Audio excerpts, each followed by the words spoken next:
Oh, turuan namin ngayon yung bagong Pilipino kung paano magkabit ng mga tubo.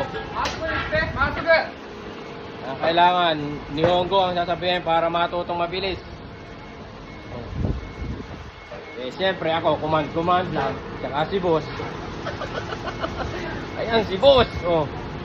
Bugo! Yeah, oh. Ayan, tuturuan namin. Oh. Ganyan yung ginagawa namin palagi.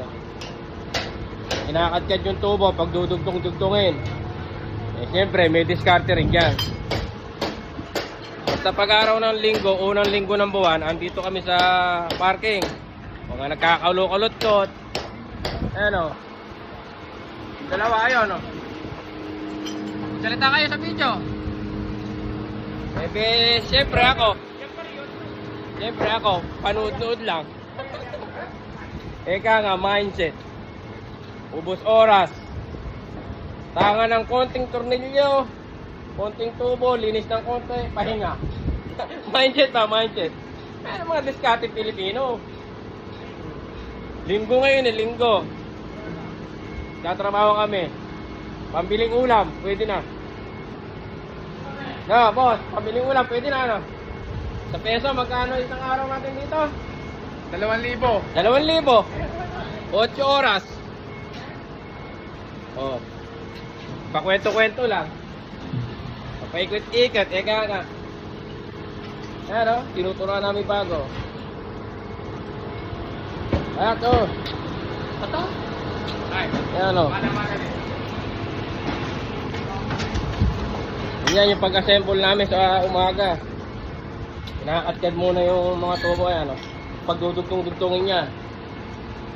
Yan. Tinuturuan namin kasalukuyan si Boss Ryan. Ang mentor niya si Mervin.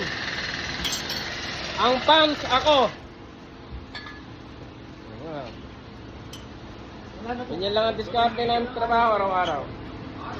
Araw-araw kasi namin ginagamit yung mga tubo na yan. Diyan pinaparaan yung mga simento.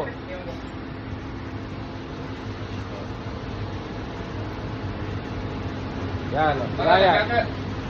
Yan si Ryan. Gagawin niya mag-isa ngayon yan. Tuturuan namin. Paano ikabit yan? Tawag dito, tubo. Yung goma na yon, packing.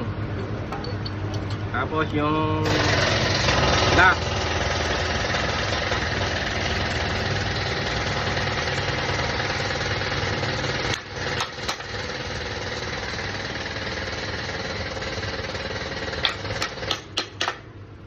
Korewa dami na.